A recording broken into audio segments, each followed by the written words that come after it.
Quelle est la place de la femme dans nos sociétés aujourd'hui? On parle succès, argent avec Alexandra Villarroel. Bonjour Alexandra. Bonjour Sarah, ça va bien? Ça va bien Je toi? suis contente de te voir. Moi aussi. Écoute, les amis, on est dans les entrevues d'inspiration comme tous les mercredis matins. Alors aujourd'hui, j'avais vraiment envie d'appeler, c'est une spécialiste. Ça fait maintenant un an à peu près que je te suis Ok. et je te vois aller, il y a beaucoup de choses qui se passent.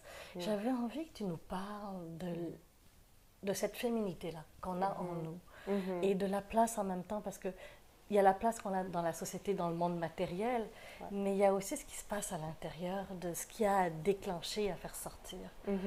Ouais. Alors, je suppose que tu dois avoir pas mal de questions là-dessus sur les gens qui viennent te Ah, voir. Donc, ah oui. qu'est-ce Mhm. que tu peux nous dire là-dessus? Ben, c'est sûr que oui, en ce moment, il y a beaucoup de confusion, justement, quand ça vient à la féminité de la femme, où se trouve notre féminité. Je pense que depuis surtout le lancement de mon livre, Beyond Beauty en anglais, c'est Beyond Beauty, A Guide to Self-Love, Self-Confidence and Full Feminine Power. Il est seulement disponible en anglais pour le moment, Et je vais éventuellement. mettre une photo C'est ça. vous allez voir. Ben, depuis le lancement du livre, c'est un thème que j'aborde énormément parce que mon livre se concentre justement sur le pouvoir féminin de la femme. Qu'est-ce qui est arrivé, c'est que, puis je raconte l'histoire du pouvoir féminin, puis il y avait un temps, bien avant Jésus-Christ, bien avant que la religion existe, où que c'était pas le Dieu qui était, si je peux dire, vénéré, mais c'était la déesse. Puis dans ce temps-là, la femme était considérée comme étant quelque chose de sacré, quelque chose d'extraordinaire, et c'est à cause justement que la science n'existait pas. Donc les hommes et les enfants ne comprenaient pas comment la femme pouvait donner à vie, n'est-ce pas? Ils pensaient que c'était comme un être magique et très, très spécial. Par la suite, quand la science a commencé à entrer en jeu, le patriarcat aussi a commencé à entrer en jeu. Donc, on a switché, désolé pour l'anglicisme, du côté matriarcat jusqu'au patriarcat très rapidement. Et c'est là que peu à peu la femme elle a commencé à perdre son pouvoir. Par la suite, qu'est-ce qui est arrivé, c'est que dans les années aux alentours 70, même qu'un peu avant, il y avait déjà eu des mouvements féministes qui avaient commencé. Mais là, malgré le fait que les mouvements féministes, on s'entend qu'ils ont fait beaucoup pour nous, on ne serait pas ici en train d'avoir cette Effectivement. conversation si ça ne serait pas à cause de ça. Et au Québec, il y a eu un gros berceau aussi. Ah oui, oui, oui, oui, exactement. Donc, les femmes, justement, se sont réveillées et se sont dit, non, nous aussi, on va avoir les mêmes droits. Donc, moi, je crois fortement que les hommes et femmes, évidemment, aient les mêmes droits. Par contre, on est différents, hommes et femmes. C'est là que cette confusion a commencé. Parce que les femmes, on voyait comment que les hommes, ils avaient le droit de travailler, de voter, etc. On a commencé à se masculiniser en croyant que c'était ça la solution, n'est-ce pas? Que grâce à ça, on allait finalement pouvoir être égal aux hommes. Quand, en réalité, en faisant ça, eh bien, on est en train de réduire le pouvoir féminin, l'énergie féminine, et en train de mettre comme sur un piédestal, si je peux dire, le pouvoir masculin, n'est-ce pas? Donc, en ce moment, on est en train de vivre dans des temps très, très très spécial, très particulier. Puis j'en parle dans mon livre. En 2012, nous sommes entrés dans un nouvel âge astrologique, qui est l'âge de Verseau, Du Verseau, Aquarius, oui. ouais. Puis d'après l'astrologie, évidemment, d'après la spiritualité, eh bien, c'est l'âge où que le pouvoir féminin va revenir dans le monde. Et si, d'après justement les prédictions, si le pouvoir féminin ne revient pas dans cet âge, eh bien, après cet âge, il n'y aura plus d'autre âge. Puis ça va être la fin du monde parce que sans le pouvoir féminin, là, je m'en vais loin, là, dans Oui, le sens, oui, oui. Mais c'est bien de le pousser. c'est ça. Dans le pouvoir féminin, dans le fond, l'énergie féminine, à l'intérieur de nous tous, qu'on soit femme ou homme, eh bien, son désir ultime, c'est l'amour. Le désir ultime et plus grand du pouvoir, pas du pouvoir, mais de l'énergie masculine à l'intérieur de nous tous, c'est la liberté. Présentement, il y a un grand déficit d'amour dans le monde. Et on peut le voir. On peut le voir juste en allumant les nouvelles, n'est-ce pas, à la télévision.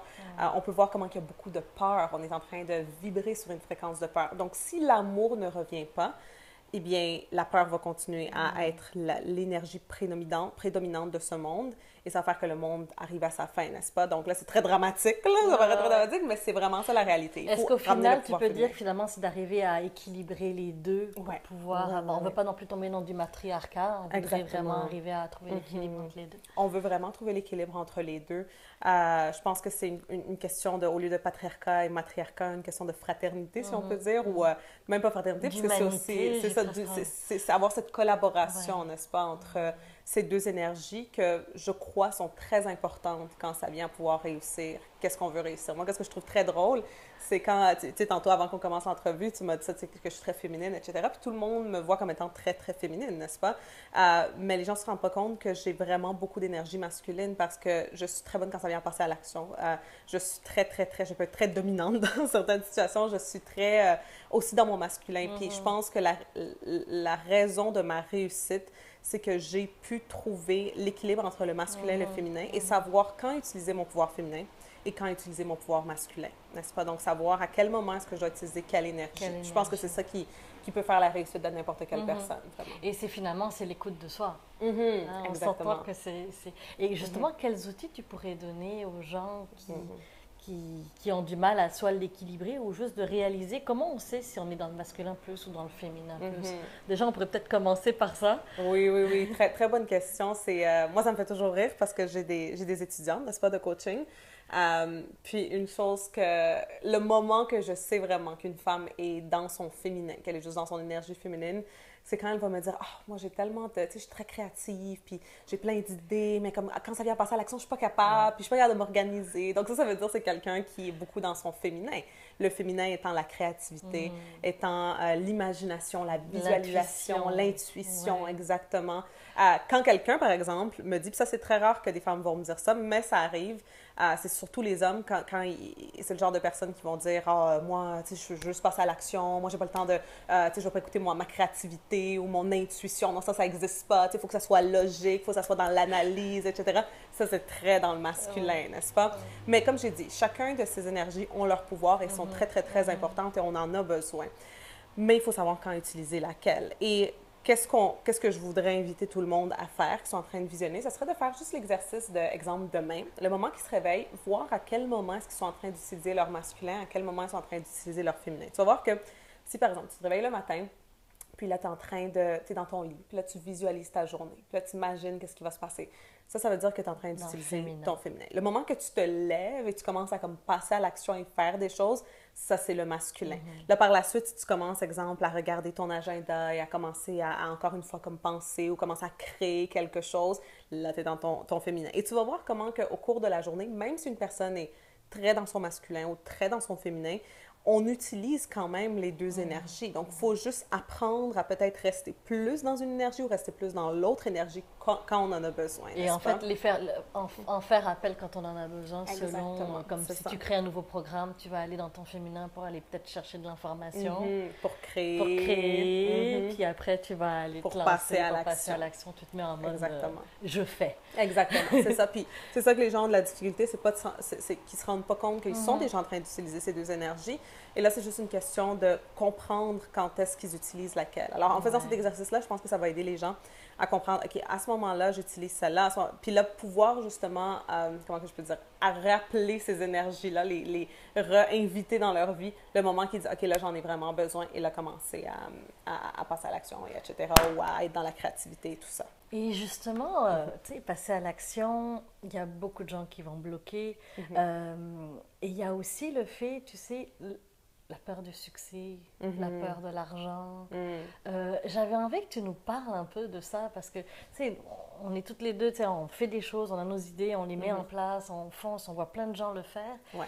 Mais en même temps, personnellement, moi, j'ai eu ces barrières-là au début de ne pas arriver à tout de suite passer à l'action ou la peur d'avoir trop d'argent, etc. Donc, j'ai passé à travers. Mais toi, justement, quand tu reçois tes clients, comment tu fais avec eux? Qu'est-ce que tu leur dis?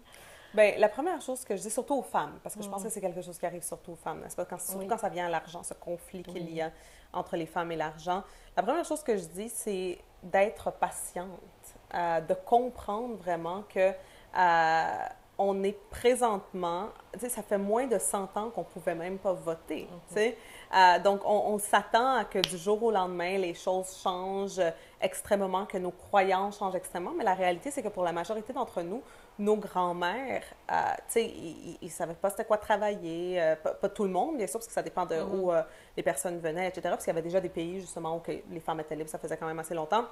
Mais pour la majorité d'entre nous, eh bien, c'était ça, c'était la réalité qu'on voyait. Soit nos grands-mères ou nos mères c'était des femmes qui ne travaillaient pas, qui restaient à la maison, qui dépendaient de leur mari, qui attendaient le vendredi soir assises sur la table de la cuisine, en train d'attendre que le mari arrive pour lui donner un peu d'argent pour qu'elle puisse sortir ou faire quelque chose, n'est-ce pas? Donc, c'est comme les croyances qu'on a aujourd'hui, la majorité des femmes, eh bien, sont normales. C'est pas de notre faute. Donc, la première chose que je dis, c'est juste d'être patiente et d'être compréhensive envers nous-mêmes, n'est-ce pas? Par la suite, eh bien, ça va être comme pour quand on remplace n'importe quelle croyance. Donc, c'est des exercices quand même assez connus quand ça vient aux affirmations, etc. Donc, c'est de penser, OK, quelles sont les mauvaises croyances que j'ai en rapport à l'argent? Dans mon livre, justement, Beyond Beauty, j'ai un chapitre. Le deuxième chapitre, si je ne me trompe pas, c'est Free the Feminine, so, libérer le féminin. Puis ça parle de non seulement libérer ton énergie féminine et pas avoir honte de ça, mais aussi comment te libérer des anciennes croyances. Puis je dis d'écrire, quand ça vient, on va dire, à l'argent, au succès, à n'importe quoi vraiment, tu écris « Je crois que l'argent, c'est ». Trois petits points, puis là, tu écris « C'est quoi la croyance que tu as ». « Je crois que le succès, c'est ». On va dire, si tu écris « Le succès, c'est mal » ou peu importe. Et bien là, après avoir fait cette liste-là, puis là, dans mon livre, comme je dis, il y a toute la liste. Par la suite, tu as juste à réécrire des affirmations qui sont le contraire, n'est-ce pas? Donc, si tu as écrit je crois que le succès c'est mal », eh bien, je crois que le succès c'est bien et je mérite avoir le succès. Et là, les répéter à tous les jours, et c'est une question de reconditionner ton subconscient.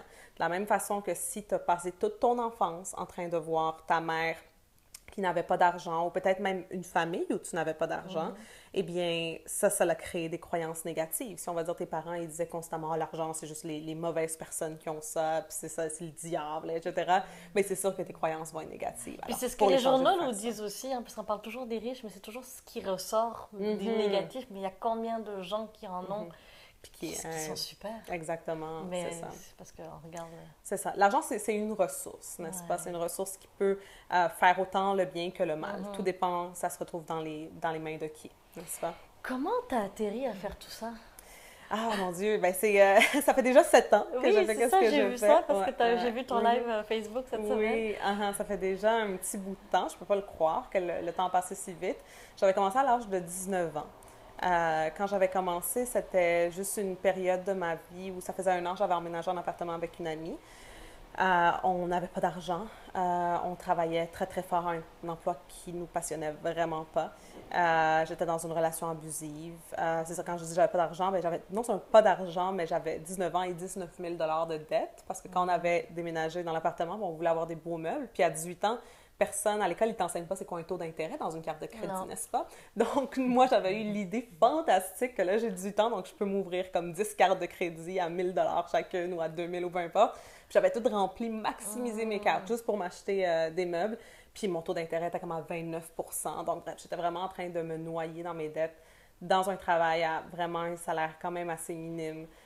Que je n'aimais pas, comme j'ai dit, une mauvaise relation. Puis après 1 an, parce que là, ça avait commencé à mes 18 ans, 1 an, mes 19 ans, bien, je m'étais rendu compte que c'était définitivement pas ça que je voulais comme vie. Puis je me disais, si ça fait 1 an que je vis cette vie, puis que je suis plus capable, que je suis littéralement dégoûtée par la vie que je vis, bien, comment est-ce que je vais faire pour vivre toute ma vie? Donc, j'ai encore comme 50 ans à vivre comme ça. Comment est-ce que je vais faire? Donc, je me suis dit, il faut que je trouve une solution, il faut que je fasse quelque chose.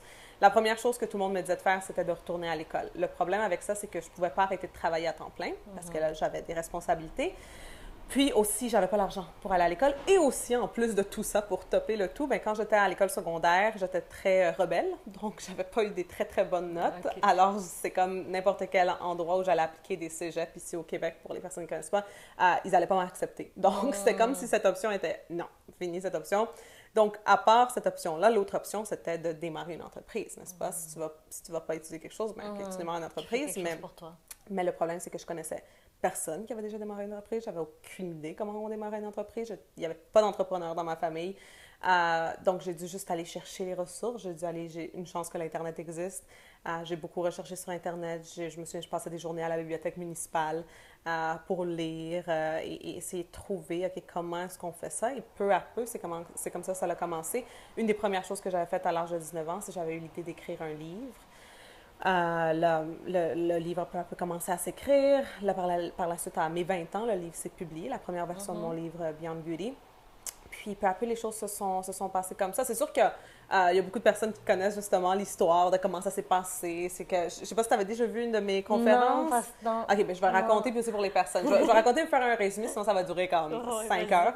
Là. Mais le moment, l'élément déclencheur de ce qui est arrivé, c'est qu'à mes 19 ans, le soir de célébration de 1 an d'habiter dans cet appartement-là, on avait fait une grosse fête. On faisait toujours des fêtes, même à ça, c'était comme presque tous les soirs. C'est 2 filles de 18-19 ans qui habitent dans un appartement, c'était toujours comme ça.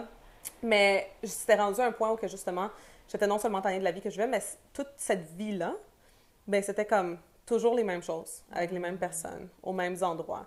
Mon seul but dans la vie, c'était de savoir qu'est-ce qui allait se passer vendredi, puis samedi soir, puis qu'est-ce que j'allais porter pour aller à la discothèque. C'était la seule chose qui était comme ma motivation, de continuer de l'avant. Mais là, j'étais vraiment fatiguée de ça. Puis ce soir-là, quand j'étais allée dormir, j'ai fait un rêve qui a vraiment comme tout changé, j'imagine, ma vie. Parce que dans ce rêve-là, j'étais seule dans une ruelle. Puis je marchais. Puis derrière moi, il y avait un homme qui marchait comme de loin. Je le voyais de loin au début, mais à chaque fois que je regardais en arrière, il était de plus en plus près de moi. Là, à un moment donné, je me suis retournée, puis il était juste derrière moi. Donc là, je l'ai regardé, il m'a regardé, et là, il m'a dit « Viens avec moi ». Puis là, dans mon rêve, je lui avais dit « Je peux pas, je dois rester ».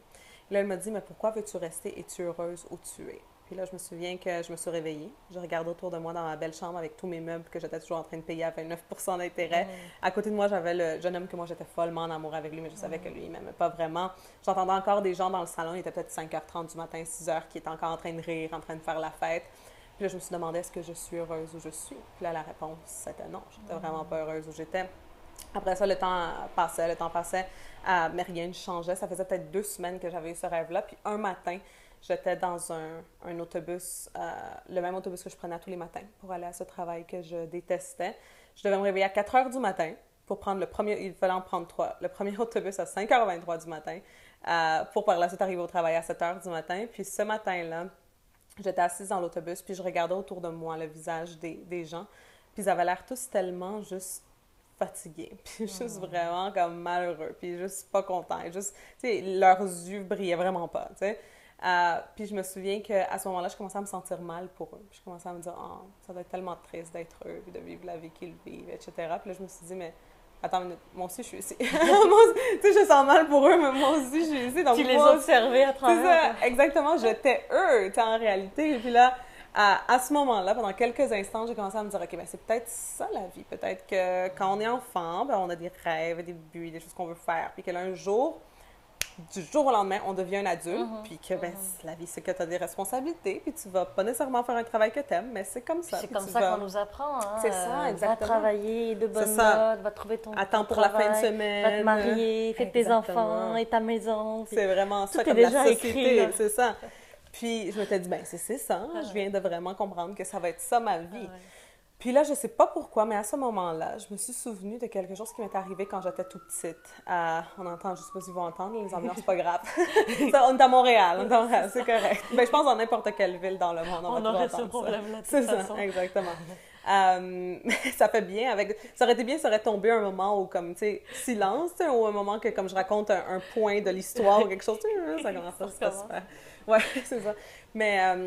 Mais c'est ça, à ce moment-là, je me souviens que j'avais pensé à une histoire qui m'était arrivée quand j'étais petite, j'avais peut-être 9 ans.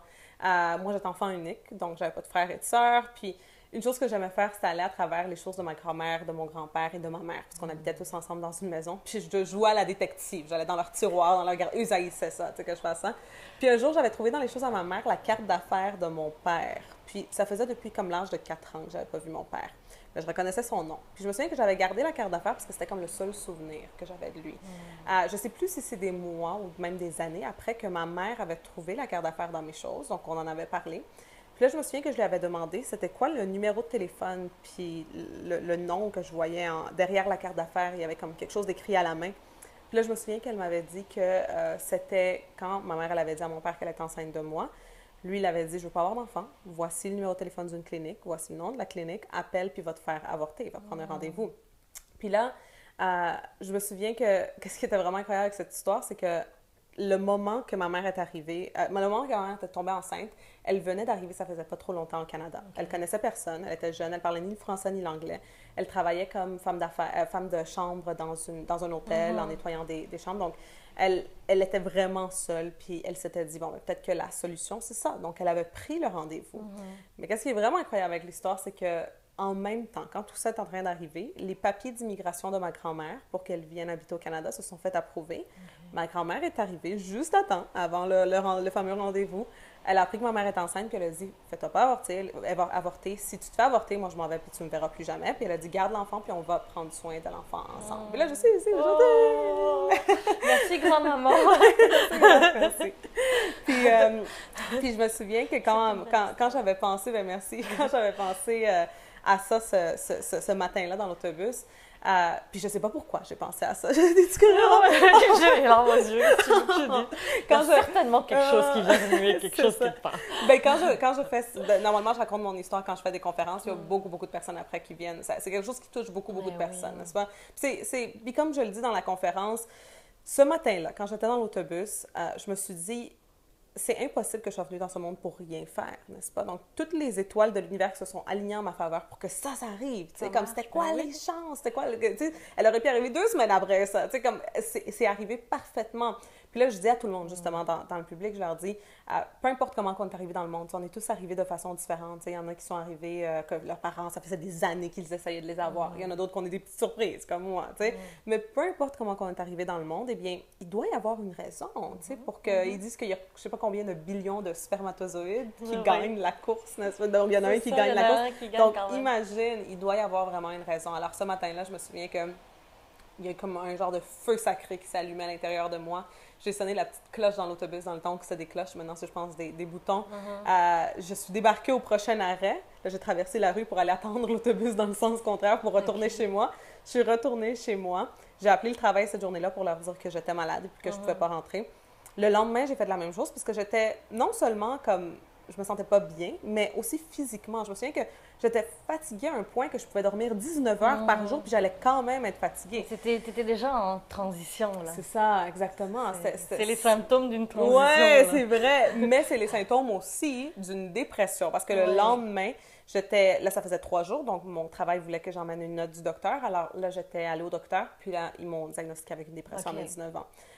Mais c'était une des meilleures choses qui a pu m'arriver parce que là, par la suite, je suis pas allée au travail pendant 9 mois. Donc, ils m'ont mis off. Ici au Québec, quand tu as quelque chose comme ça, eh bien, ils t'arrêtent du travail pendant un certain bout de temps. Puis, je me souviens que c'était une des meilleures choses parce que durant ce temps-là, c'est là que j'ai commencé à penser, OK, je vais démarrer une entreprise, mais qu'est-ce que je vais faire? J'ai commencé à écrire mon livre. Tout a vraiment commencé. Donc, ça, c'est le petit background de l'histoire puis de qu'est-ce qui est arrivé. Wow! Ben écoute, je sais même pas quoi dire. Il y a beaucoup de choses dans ce qu'elle vient de dire qui va vous apporter énormément de perles, qui va vous aider dans votre vie. J'avais une question. Aujourd'hui, en regardant ce qui s'est passé, en regardant où tu en es rendu, puis aujourd'hui même avec ton live où tu dis, bon, ben, t'arrêtes de faire des coachings individuels, tu prends entre guillemets ta retraite des coachings individuels pour pouvoir créer et faire d'autres choses dans ta vie.